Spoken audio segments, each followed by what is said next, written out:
Son père, acclamez Jésus pour ce mois. Est-ce que tu peux l'acclamer?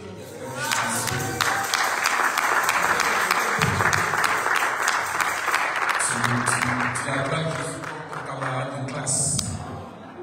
Amen. J'ai dit acclame Jésus.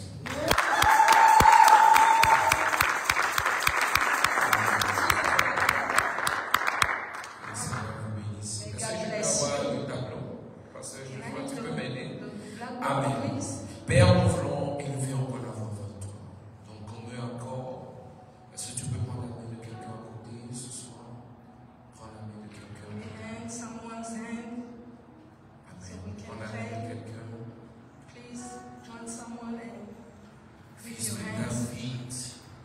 Donc, on veut encore nous connecter nos cœurs au contrôle de grâce. Et nous prions ce soir que ta fidélité règne dans le cœur de chacun.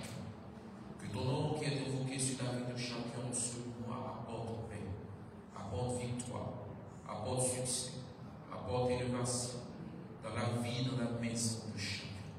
Que tout ce que l'ennemi a touché en chacun soit restauré. Que ta victoire couronne la vie de chacun. Donne-nous la grâce de nous marcher dans la victoire en ce mois et pour le reste du mois de l'année. Donne-nous, Saint-Esprit, de contempler tes merveilles. Seigneur, nous déclarons ce soir de nous encore l'échec de l'ennemi dans nos maisons, dans nos travail, dans la vie de nos enfants, dans la vie de chacun. Nous proclamons ta victoire dans notre vie. Nous déclarons ce jour que nous marchons à la lumière de ton témoignage. Nous déclarons que toute l'organisation mal établie contre nous en ce mois, nous l'élimine. Nous refusons, Père, toute personne assise dans la maison de nos pères, de nos mères, cherchant à contempler, montant notre échec. Nous déclarons, Père, que de leurs oreilles qu'ils entendent ta victoire, qu'ils entendent notre succès, qu'ils entendent cet esprit que nous avons réussi. Seigneur, nous prions que tous les liens, toutes les limites dans la vie de nos parents, Père, nous déclarons que nous les dépassons. Les limites sont brisées. Et que maintenant, Père, je déclare dans la vie de chacun le succès. Que les clés du bonheur soient accordées à chacun. Relève chacun au nom de Jésus. Amen. Amen. Que le Seigneur nous bénisse. Amen. Bon, écoutez. Si ça reste là, tout le monde va. Hein? C'est bon? Oui, c'est bon? Ça ne coupe pas bon. Ok. On va faire monter ça, pasteur. Alors, prenons Luc 4. Et tu vas rester très attentif ce soir. Ah, c'est un message pour le mois. D'accord? Si tu comprends bien et que tu la mets en pratique, ce mois sera pour toi un mois de victoire. Amen. Alors, ce soir, nous allons partager. Ça va, papa? Ok, que le Seigneur vous bénisse. Bon, ce Alice va expliquer aux anglophones. Amen. Lucas chapitre 4. On peut aller? On peut démarrer? Ok. Alors, on va suivre très attentivement. Ok? Luc 4. D'accord? On va aller dans Luc 4. Et si on ne finit pas aujourd'hui, on va finir la semaine prochaine. D'accord? J'ai dit Luc combien? 4 à partir du verset 1. Bon, jusqu'au verset 6. Alors, on est prêt? On peut aller? D'accord. Après Luc, on va aller dans Genèse 3. On va noter Genèse 3. Genèse combien? 3, 1 à, bon, prenons 1 à 10. D'accord? On va prendre Jean 10, 34, Jean 10, verset 34, et on va voir le reste. Alors, on va lire. Suivons bien. Jésus rempli du Saint-Esprit, le thème c'est garde-toi. Amen. Garde-toi. Jésus, rempli du Saint-Esprit, revint du Jourdain, et il fut conduit par l'Esprit dans le désert. Ça, on verra ça la semaine prochaine. Où il fut tenté par le diable pendant 40 jours. Il ne mangea rien durant ces jours-là. Et après qu'il fut écoulé, il eut faim. Dis à quelqu'un, il eut faim. D'accord. Le diable lui dit. Alors, qu'est-ce que Satan lui a dit? Quelqu'un vous dit? On dit, le diable lui dit quoi? Il dit, oui. On peut dire, le diable lui dit, si. Suivons. Le diable lui dit quoi? Vous ne suivez pas? Oui, le diable lui dit, si tu es quoi? Si tu es le Fils de Dieu. D'accord. Il dit si, non? Remplaçons le si par comme. Ça fait quoi? Comme tu es le Fils de Dieu. Il lui a demandé de faire quoi? De transformer quoi? De faire quoi? On donne à cette pierre qu'elle devienne du pain. Jésus lui répond. Il est écrit, l'homme ne vivra pas seulement de pain seulement. Le diable ayant élevé lui montra en un instant tous les royaumes de la terre et lui dit, je te donnerai toute cette puissance et la gloire de ces royaumes, car elle m'a été, ma question c'est cette. Il dit quoi? Car elles m'ont été, donc tout ça m'a été donné. Maintenant ma question c'est cette, qui lui a donné? D'accord? On va démarrer à partir de là. Il dit, tout ce que j'ai, on a fait quoi? On me l'a donné. Mais il n'a pas dit Dieu m'a donné. Il n'a pas dit j'ai volé. Il n'a pas dit j'ai pris. Il dit j'ai fait quoi? On m'a donné.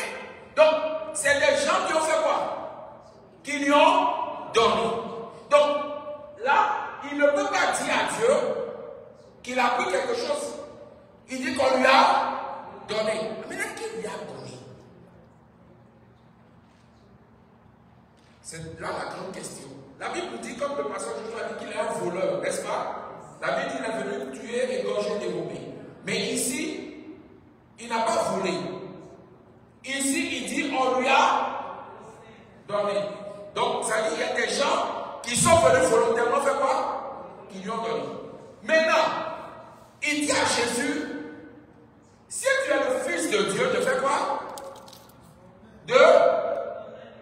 D'ordonner à cette pierre de devenir quoi? Et maintenant, il dit, tu as vu toutes ces choses, je vais te les donner. Mais la condition, c'est quoi? Si tu es vraiment fils, de faire quoi? De transformer la pierre en pain. Maintenant, qu'est-ce qu'il veut faire? Il dit, ils m'ont donné. Or, la Bible nous dit que Dieu nous a bénis de toutes sortes de bénédictions dans les lieux célestes en Christ. Donc, ça veut dire que Dieu nous a bénis, Dieu a béni chacun. Dieu a donné à chacun une bénédiction, des bénédictions. Et c'est cette bénédiction-là que lui veut faire quoi? Il veut prendre. Mais il n'a pas dit, j'ai volé. Il dit, ils m'ont donné. Donc, il y a des personnes volontairement qui ont fait quoi? Qui ont transmis quoi? La bénédiction que Dieu leur a donnée. Et c'est ce qu'il voulait faire à Jésus. Il voulait ramener Jésus à faire quoi? À lui transmettre quoi? Ce qu'il a. Mais pour que Jésus lui transmette, il y a quelque chose que Jésus même doit faire. Que chacun de nous on fait qui permet au diable de faire quoi? De pouvoir prendre volontairement quoi? Ce qu'on nous a donné. Mais là, regardez ce qu'il a dit. Il dit à Jésus, si tu es le Fils de Dieu. Donc, la première chose, c'est d'emmener Jésus à faire quoi? À démontrer qu'il est le Fils de Dieu. Ah, il est déjà quoi?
à démontrer quelque chose qu'il est. En voulant démontrer ce qu'il est, il tombe sous le coup de quoi? Des doutes. Et de quoi? De l'incrédulité. Or, les deux choses sont la nourriture de quoi? De quoi? De la chair. N'est-ce pas? Maintenant, il dit qu'ils m'ont été donnés. Or, la Bible dit que la bénédiction nous a été donnée. N'est-ce pas? Ça a été donné à qui? À l'homme. Quel homme? L'homme spirituel. D'accord? Mais pour que l'homme spirituel perde sa bénédiction, qu'est-ce qu'il va l'aider à perdre sa bénédiction? C'est quoi? C'est la chair. Donc, devenant charnel, il va mourir sur le plan spirituel. Et lui, il peut prendre. Maintenant, l'objectif, c'est quoi? Il dit, si tu es fils de Dieu, transforme. Or, il est déjà fils de Dieu. N'est-ce pas? Maintenant, disons, Genèse 3. Regardez ceci. Genèse 3. Genèse 3, partie du verset. Regardez. On peut lire. Le serpent était le plus rusé que tous les animaux des champs que l'Éternel Dieu avait fait. Il dit à la femme, Dieu a réellement dit, vous ne mangerez pas de tous les arbres du jardin. La femme répondit au serpent, nous mangeons du fruit des arbres du jardin, mais quant au fruit de l'arbre qui est au milieu du jardin, Dieu a dit, vous n'en mangerez point et vous ne toucherez point de peur que vous ne mouriez. Alors le serpent lui dit, il lui a dit quoi? Verset 4, il dit, vous ne... Ok. Mais Dieu sait que le jour où vous en mangerez vos yeux, et quoi? Et vous serez comme des dieux. Okay. Il dit, le jour où vous allez manger, vos yeux vont s'ouvrir et vous serez comment? Comme des dieux. Maintenant, disons, Jean 10, 34. Jean 10, 34 dit quoi? Jean 10, verset 34 dit, Jean 10, 34,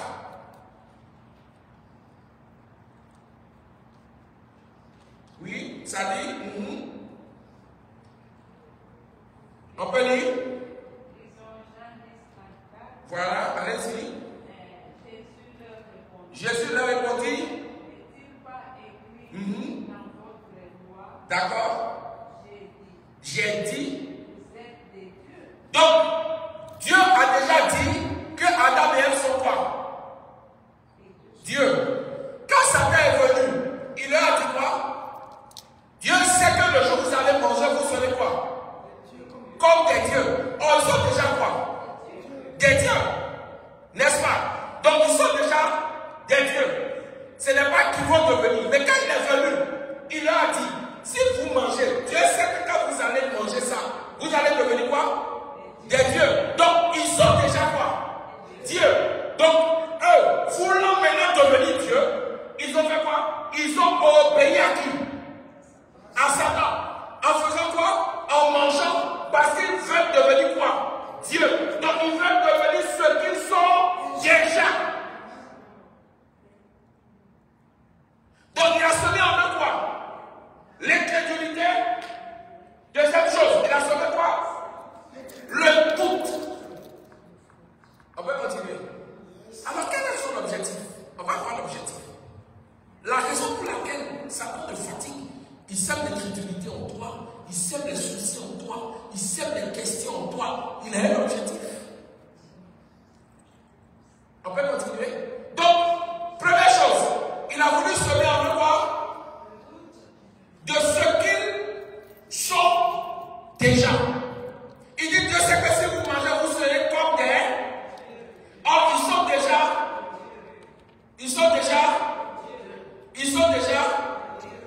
Dans Genèse 1, verset 7, la Bible dit quoi? La Bible dit que, lisons 8. Genèse 1, verset dit, oui, on peut lire. 1, verset 7. Ça dit, Genèse 1, verset dit que. Genèse 1, verset 7, je ne vais pas lire, tout le monde doit trouver, et on va lire ensemble. Genèse 1, verset dit, Dieu créa l'homme à son image, il les créa à l'image de Dieu, il créa l'homme et la femme. Il créa l'homme et la femme à l'image de qui?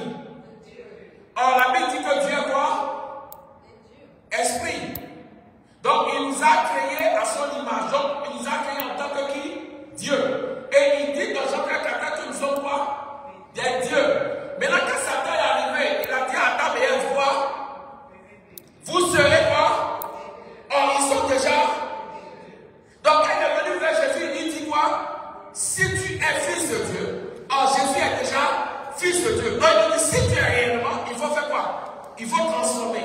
Donc l'objectif c'est de faire de lui un incrédule. Donc il a fait de Adam de quoi? Des incrédules. Mais pourquoi il fait de toi un incrédule? Puisqu'il dit, tout ce que j'ai, on me l'a donné. Qui lui a donné? On va continuer pour comprendre. Est-ce que tout le monde comprend? On peut avancer? On peut continuer? Ok. Il dit, on m'a donné. Alors, qui lui a donné? On continue, Genèse 29, lisons ceci.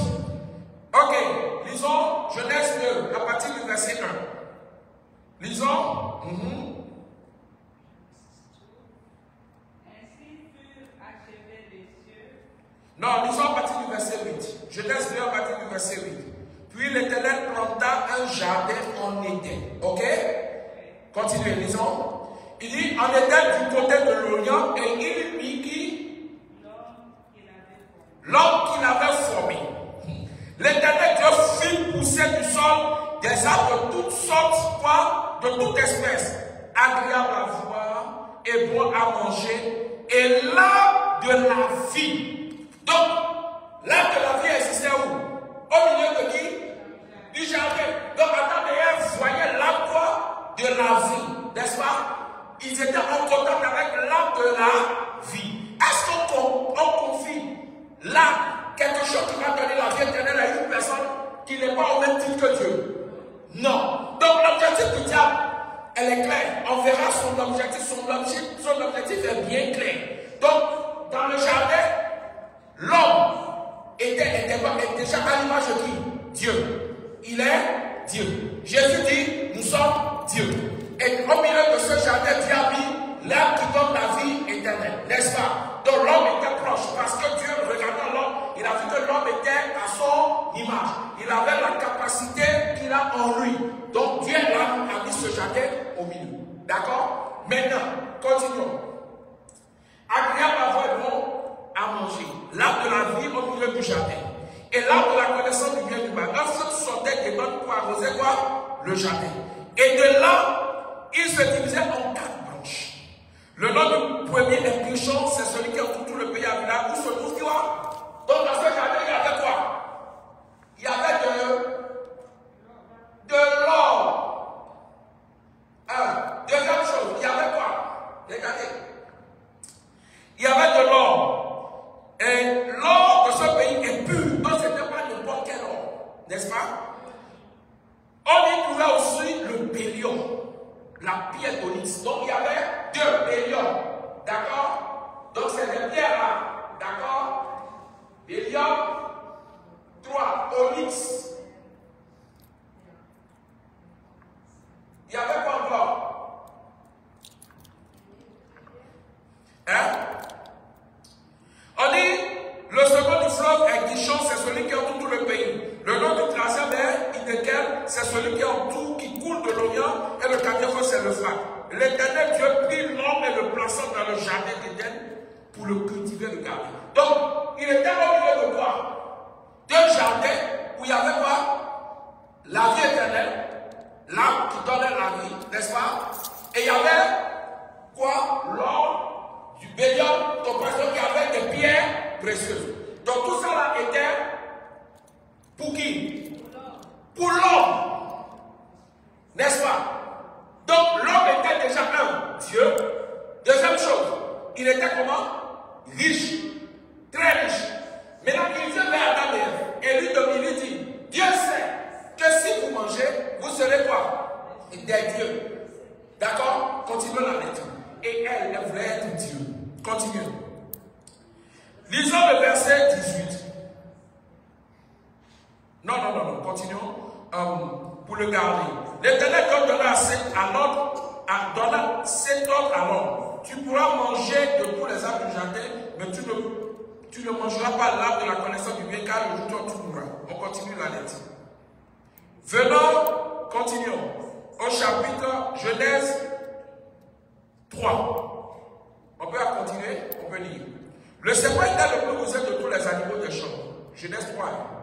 Que l'Éternel Dieu avait fait. Il dit à la femme. Dieu a réellement dit, vous ne mangerez pas de tous les arbres du jardin. La femme répondit au serpent, nous mangeons du fruit des arbres du jardin, mais quant au fruit de de l'arbre qui est au milieu du jardin, Dieu a dit, vous ne mangerez point et vous n'y toucherez pas de peur que vous mouriez. Alors le serpent lui dit à la femme, vous ne mourrez point. Alors, vous ne mourrez pas, mais Dieu sait que le jour où vous en mangerez, vos yeux s'ouvriront et que vous serez comme quoi? Connaissant le bien et le mal. La femme vit que l'arbre était bon à manger et agréable à la vue, et qu'il était précieux pour ouvrir l'intelligence. Qui a vu? C'est la femme qui a vu. Le même fruit était là depuis. Pourquoi c'est ce jour-là que le fruit a brillé? Qu'est-ce qui a fait briller le fruit? C'est quoi? C'est quoi? Auparavant, le fruit ne brillait pas. Mais à quel moment le fruit a brillé? Le jour où Satan lui a fait comprendre qu'elle doit être quoi? Dieu. Et dans son cœur, elle a voulu quoi? Devenir Dieu. Donc ce qui a fait briller le fruit, c'est quoi? C'est le désir de devenir quoi? Donc, ça veut dire que beaucoup de chrétiens trouvent des arguments pour justifier quoi? Leur péché. Donc, le jour où ton péché, tu trouves normal ce que tu fais, tu trouveras tous les jours normal, parce que ce que tu fais qui n'est pas normal devient quoi? Normal. Donc, le même fruit qui priait est devenu comment qu'on aime? Agréable à ses yeux. Pourquoi? Parce qu'en elle se trouvait pas le désir de devenir quoi? Ce qu'elle est déjà. Donc l'incrédulité dans ta vie attirera vers toi ce qui est anormal et fera briller ce qui n'est pas normal. Et tu verras toujours ce qui n'est pas normal comme quelque chose de normal. Et ce qui va faire briller ce qui n'est pas normal, c'est ce qui se trouve en toi, l'incrédulité. Donc elle est déjà Dieu. Tout est à sa portée. Maintenant son problème c'est qu'elle veut devenir quoi? Ce qu'on lui a dit. Or, ce qu'on lui a dit, elle est déjà. Amen. Donc, elle est déjà quoi? Elle est déjà Dieu, mais elle avait envie de devenir quoi? Donc, voulant devenir, elle a pris, elle a mangé. Et quand elle a mangé, elle a fait quoi? Elle a perdu quoi? Quelque chose. Elle va perdre quoi? Regardez ceci. Regardez, continuons la lecture. Alors, les yeux, verset 7. Les yeux de l'un et de l'autre s'ouvrirent s'ils conduisent qu'ils étaient comment?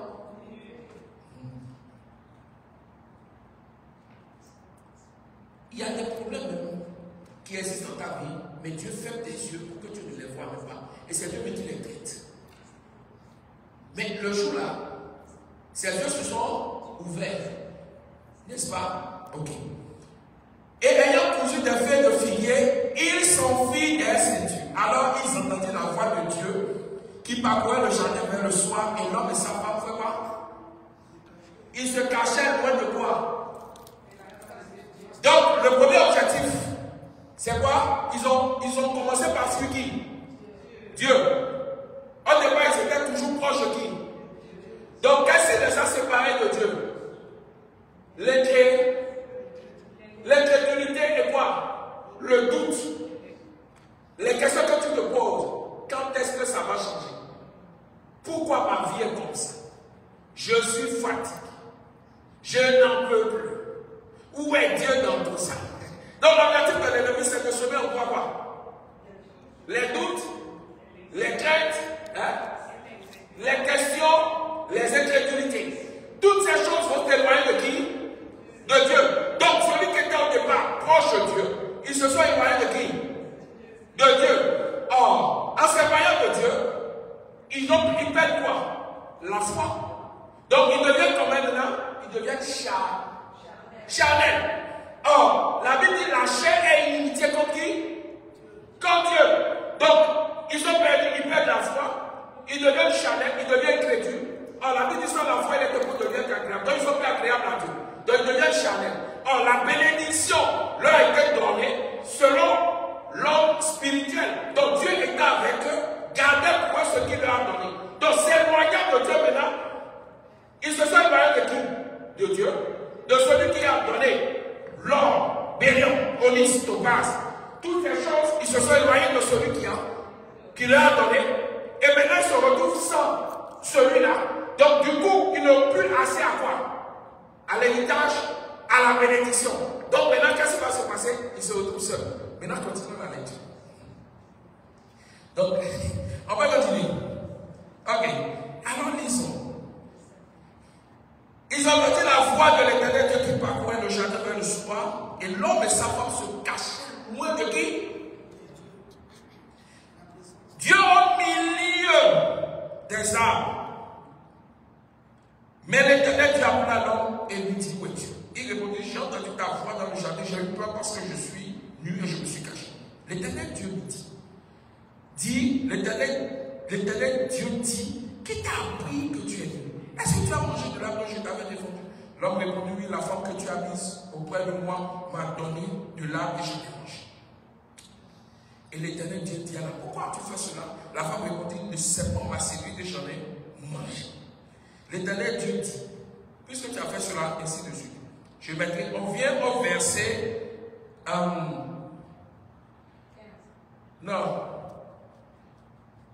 verset 22. L'Éternel Dieu dit, voici l'homme est devenu comme l'un de nous pour la connaissance du bien et du mal, empêchons-le d'avancer quoi?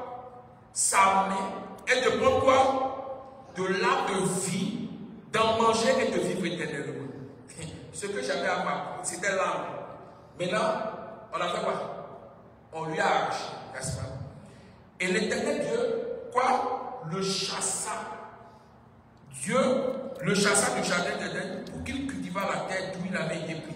C'est ainsi qu'il chassa Adam et le mit à l'orient du jardin. Et il mit à l'orient du jardin d'Éden les chérubins qui agitent une épée flamboyante pour garder le chemin de l'arbre de vie. Donc, comme ils se sont éloignés de Dieu, on les a chassés de quoi? De leur bénédiction. Mais ça date du quoi? Il dit, quand toutes ces choses m'ont été, mais qui lui a donné? L'homme, tout ça, il a eu ça où? Ça appartient à qui? Non, ça n'appartient pas à Dieu. Dieu avait donné à qui? Ben, Adam et Ève se sont éloignés de Dieu, voulant devenir quoi? Dieu, ce qu'ils sont. Ils sont tombés dans l'incrédulité et le doute. Et ils se sont éloignés de Dieu. S'éloignant de Dieu, ils ont perdu quoi? L'héritage. Mais c'est-à-dire, ils m'ont été donnés. Qui lui a donné? Adam et Ève lui ont donné quoi? Leur héritage. Donc, beaucoup de chrétiens ont transmis leur héritage à qui? À Satan.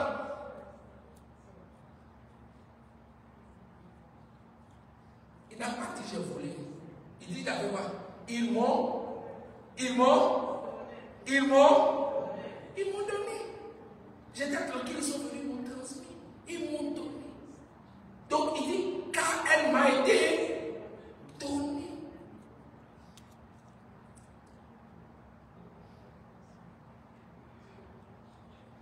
Dis à quelqu'un à côté, pourquoi tu fais ça?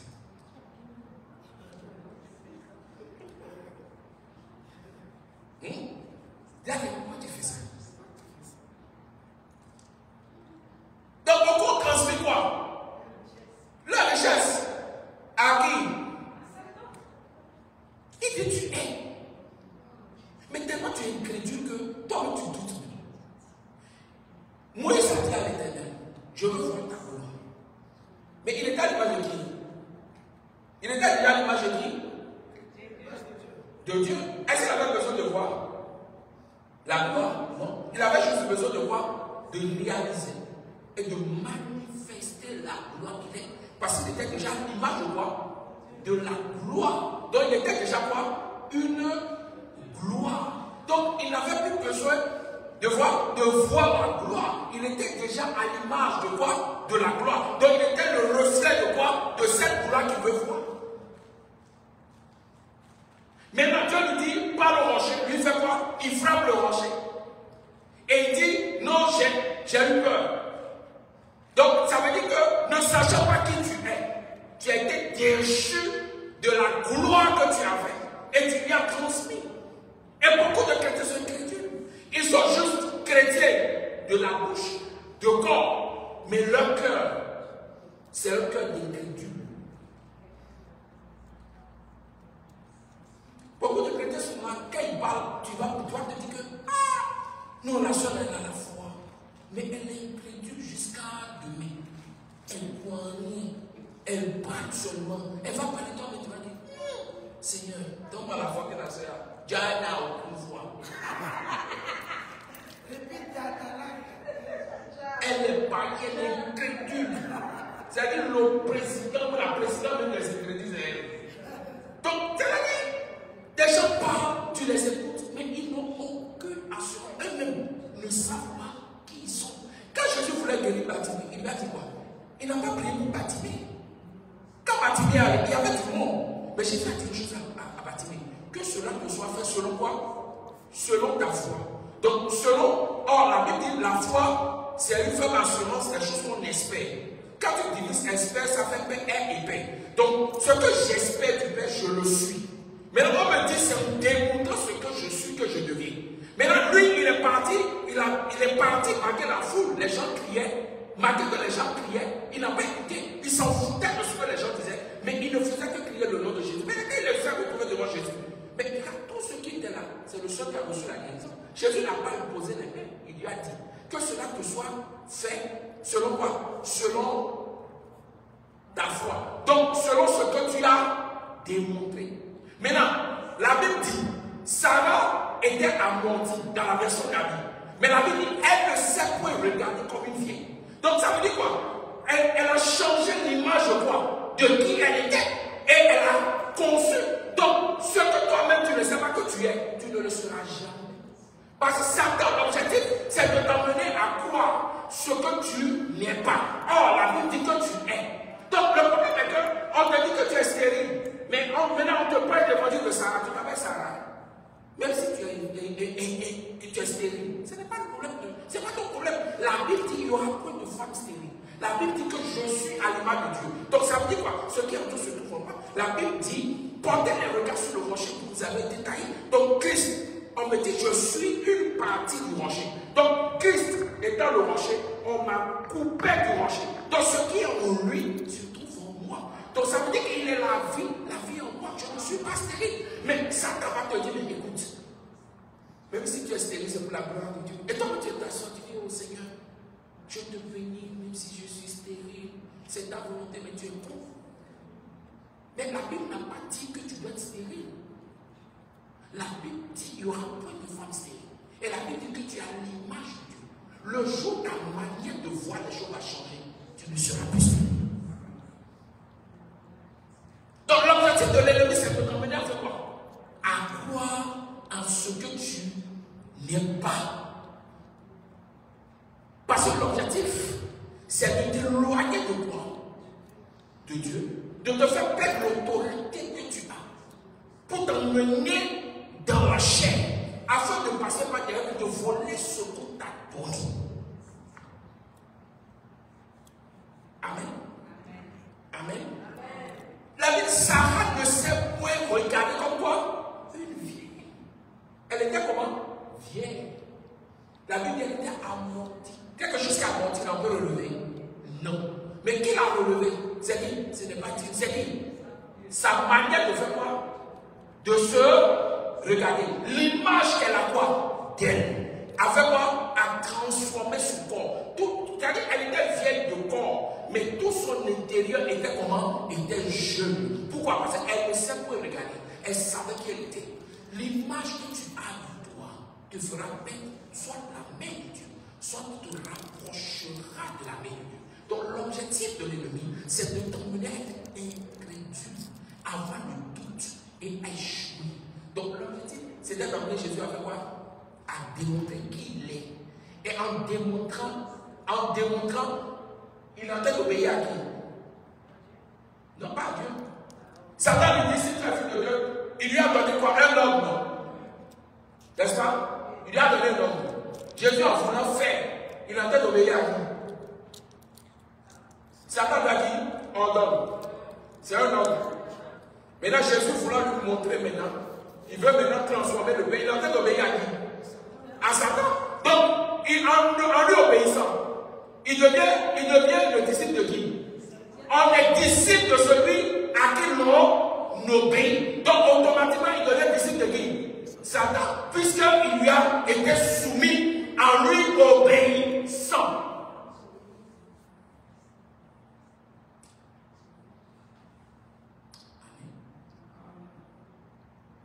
Donc chaque fois que tu lui obéis, tu fais quoi? Tu deviens un homme soumis à qui? Et la soumission à lui te donne la chair, te fait perdre ton esprit. Et lui passe maintenant, il prend quoi? Ton héritage. Donc beaucoup de chrétiens ont transmis quoi? Leur bénédiction à qui? À Satan. Donc si tu es fils de Dieu, obéis. Des gens qui aiment démontrer là. Ah bon? Comme tu m'as insulté, il y a te démontrer qui je suis. Il faut démontrer. Tu veux démontrer. Ce que tu veux démontrer, c'est réservé pour les charnels. Démontre. Parce que tu es quelque chose, mais tu veux démontrer. Mais tu veux démontrer quoi? Donc, vouloir démontrer, il va obéir. Et en même temps, il devient comment? Un incrédule. Il s'éloigne de Dieu. Et lui, maintenant, il prend quoi? Il prend la bénédiction. Maintenant, quand il va se présenter devant Dieu, quand Dieu va lui dire, mais c'est qu'est-ce qu'il va dire? Il dit, ah, ton gars là, il m'a donné la parole à 10 temps. Et tu vas voir que tout ce que ça a utilisé, il a utilisé autre chose que la parole. Hein? Il a utilisé quoi aussi? La parole. Il dit, si tu sautes, il en donnera à qui? À ses anges de te porter. Est-ce que la parole n'a pas dit ça? Donc Jésus en sautant, il va s'écraser. Parce que l'objectif, c'est de lui donner quoi? L'amour. Pourquoi? Pour hériter de ce qui a la gloire et l'autorité du Fils de Dieu. Donc, l'objectif de l'ennemi, tout ce que tu vis comme problème, c'est de t'emmener à voir quoi? L'incrédulité, à douter de Dieu, à t'éloigner de Dieu, à faiblir dans la prière, à faiblir en tout. Et maintenant, lui, il passe et il prend. C'est pourquoi il dit, il est l'accusateur. La Bible, Satan ne pousse personne dans quelque chose. Il te propose. Et tu as le choix de prendre ou de ne pas prendre. Satan n'attache pas quelqu'un pour dire, il faut faire. Lui, il reste pour et puis il te dit, tu as vu. Est-ce que c'est lui qui a pris le fruit pour donner à Adam et Ève? Mais qui a pris? C'est elle-même, non? Est-ce que Satan a dit pour lui dire, il faut manger? Il a monté, il dit, tu as vu, non? Quand il a vu, il a semé le doute et le doute a fait briller. Il a mangé. Ils ont mangé. Mais est-ce que Satan va dire? Il dit, ah, c'est elle-même qui a fait quoi? Qui a pris. C'est pas qu'il est un accusateur. Il ne te pousse pas, mais t'accuse. Et va dire, je t'ai, moi, je lui ai montré. Est-ce que tu n'as pas dit de ne pas agir? Est-ce que Dieu n'a pas dit à Adam, il ne faut pas toucher? Ou bien, mais il a dit il faut toucher. Les deux la devaient obéir à qui? À Satan ou à Dieu? Mais ils ont obéi à qui? Mais quand Satan va se présenter dans l'accusateur, il va dire quoi à Dieu? Quand Adam dit, mais c'est toi qui nous as poussé. Il va leur dire, je vous ai poussé. Mais est-ce que je vous ai poussé dedans? Je t'ai montré. Mais c'est ma main qui a pris. C'est ta main qui a pris. Ou bien, c'est ta main. Est-ce que tu as vu ça dans ma main? Et Dieu lui dit, mais c'est que je n'ai pas vu ça dans ta main. On a vu ça dans la main de qui? De Adam et Ève. Donc il te propose. Donc tu as le choix de prendre ou de ne pas prendre. Donc si tu prends, tu deviendras ce que tu n'as pas prévu. Et ta bénédiction sera transférée. Donc chacun a le choix d'aller vers ce qui va le tuer ou de ne pas aller vers ce qui va le tuer. Ou bien? C'est pas ça? Hein? Donc beaucoup transmet quoi? L'héritage. Mais Seigneur, pourquoi tu me fais ça? Tu m'as abandonné. Ma vie est tout compliquée. Parce que tu es chrétien. Tu ne sais même pas qui tu es. Vous savez, tu peux faire 20 prières. C'est la prière qui a trouvé en toi la foi qui sera exaucée. Tu sais ça? C'est la prière qui a trouvé en toi ce que tu es, qui sera exaucée. Tu peux faire 20 prières. C'est celle qui a trouvé en toi l'assurance de qui tu es, qui sera exaucée. C'est vrai que toutes tes prières ne sont pas exaucées. Parce que tu pries. Il y a des moments où tu prends le manteau d'incrédulité pour prier. Mais Dieu ne fonctionne pas avec l'incrédulité. Qu'est-ce qui a fait que dans Luc 9,37, qu'est-ce qui a fait que les disciples ont joué qu'elle chassait les loups? C'est quoi? Jésus leur a dit grâce incrédule et perverse. Donc ils étaient incrédules. Donc ils étaient ignorants. Or, le papa de l'enfant a dit j'ai emmené auprès de toi. Donc en emmenant l'enfant, quand il voyait les disciples, il voyait qui? Jésus. Donc il savait qu'il n'avait pas cherché Jésus. Il savait qu'en voyant les disciples, lui il a déjà vu qui? Jésus. Mais malheureusement pour lui, ils n'étaient pas à l'image de Jésus. C'était des incrédules. Donc l'enfant est venu, ils ont joué. Parce qu'eux-mêmes ne savent pas qui ils sont. Ils étaient incrédules. Comme beaucoup de chrétiens qui font corps chien. Ils sont des chrétiens de corps, mais des fils du diable de cœur. Ils n'ont rien de chrétien. Ils n'ont que la bouche de bons chrétiens. Mais dans le fond, c'est des païens. Ils ne croient en rien.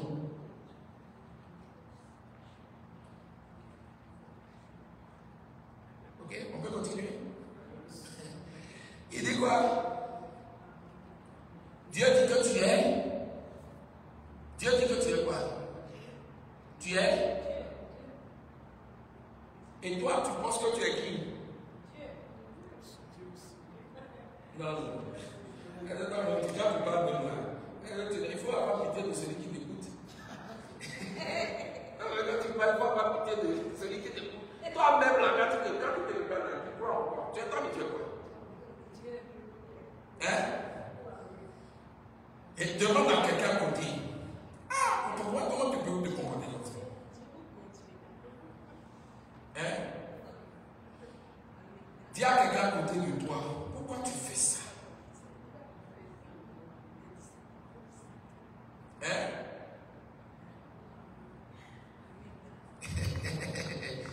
Hein? Beaucoup de chrétiens sont quoi?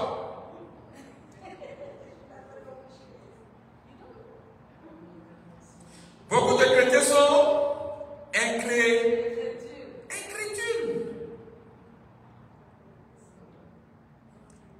Beaucoup de chrétiens sont des incrédules. Donc, beaucoup de chrétiens sont là et ils ne savent même pas qui ils sont. Ils ne savent pas quoi? Qui ils sont. On va lire encore. Oui, lisons. On va lire encore Genèse. Lisons encore Genèse 2:9. Genèse 2:9 encore. Lisons à partir du verset 5.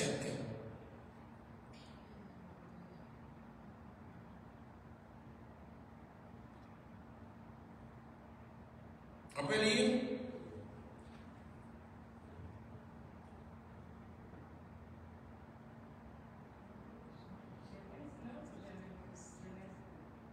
Genèse 2 à partir du verset 5. Oui? On peut lire quelqu'un rapidement?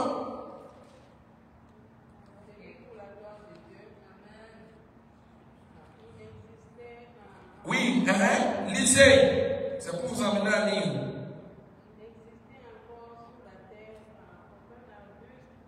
Genèse 2 à partir du verset 5. Continuez. Oui?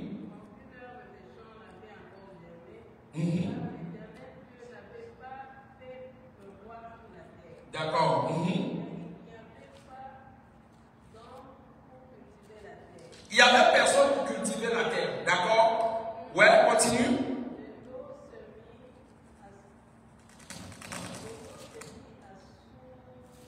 Lisez.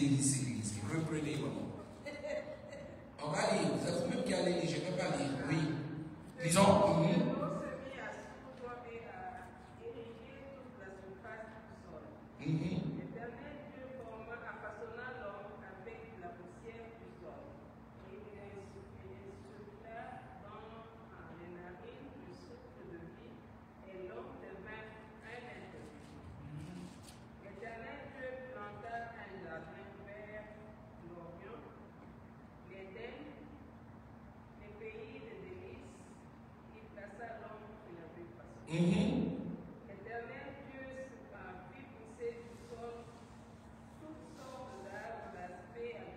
D'accord. Lisons je vais revenir là, lisons Exode 32. Regardez ceci.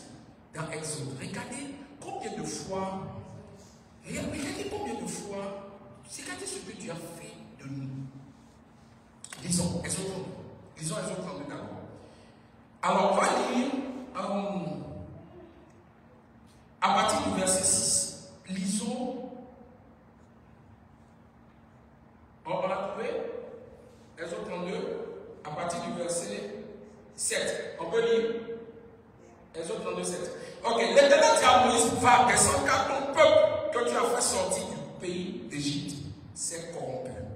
Ils se sont promptement écartés de la voie que je leur avais prescrite.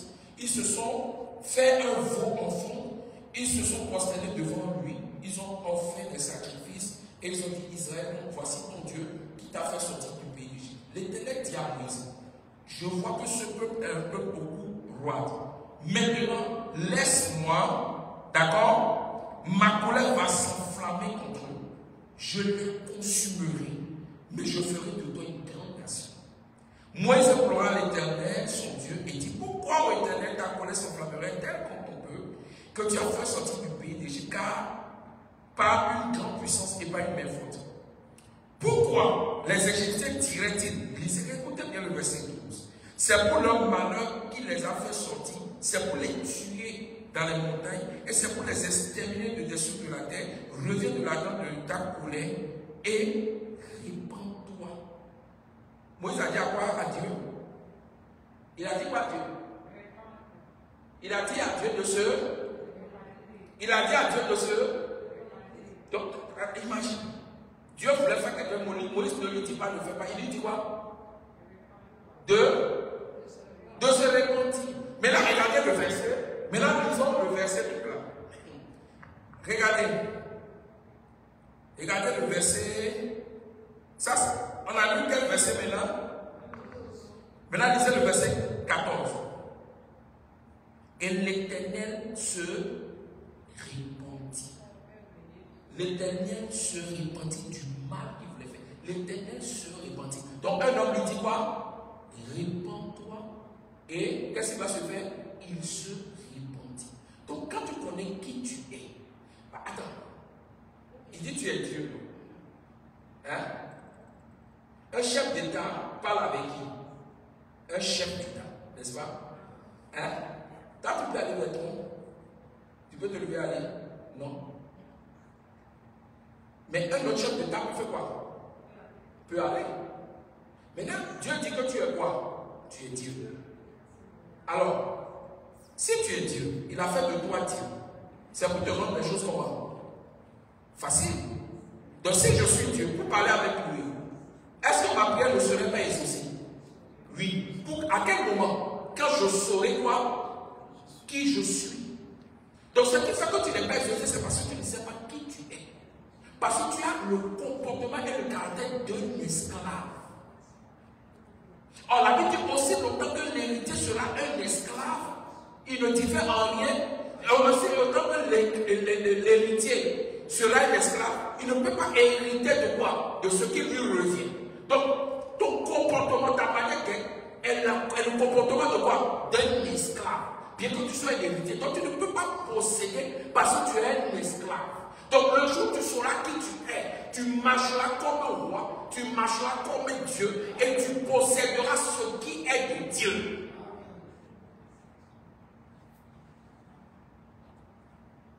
Amen.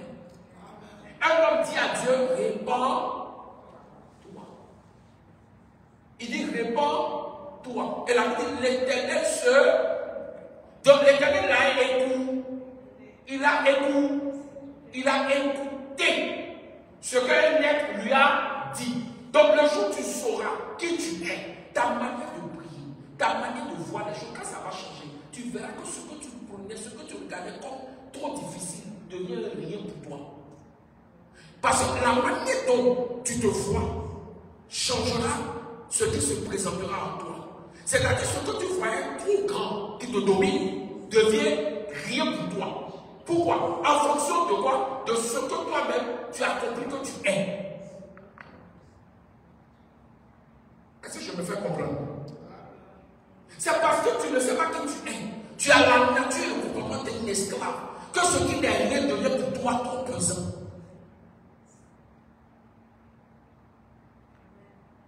Amen. Amen.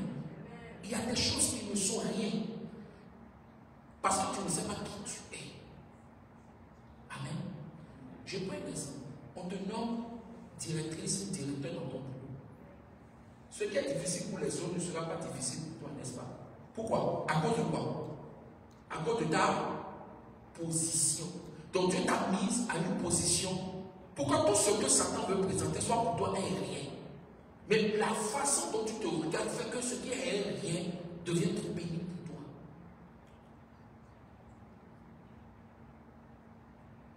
Pose la question à quelqu'un. Qui tu es? Amen. Amen. Que le Seigneur nous bénisse. On va continuer la semaine prochaine encore. Il y a encore beaucoup de choses à dire. Tu vas te lever, on va faire cette prière. Amen. Tu vas faire cette prière ce soir, tu vas dire Seigneur, viens au secours de mon incrédulité. Viens au secours de mon incrédulité. En ce mois de novembre, Père, renouvelle ma conscience. Réveille ma conscience, Jésus. Que tout ce que Satan a semé en moi, qui me fait douter, je prends l'autorité en ce soir, je brise les doutes dans mon cœur. Je brise toute forme de doute dans mon cœur. Je brise toute forme d'incrédulité dans mon âme.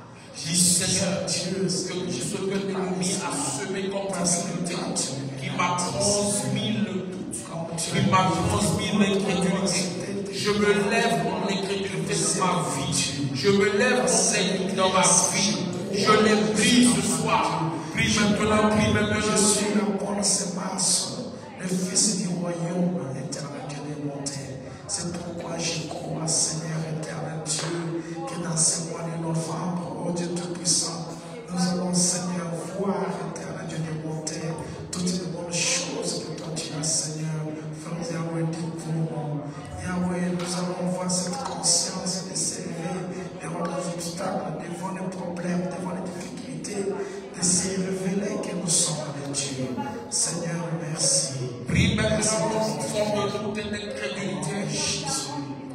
Tout ce qui règne dans mon cœur, qui t'empêche d'avancer, tout ce que l'ennemi a envoyé comme problème, et par ces problèmes, l'incrédulité, les doutes et les douleurs soient accaparés de ton cœur.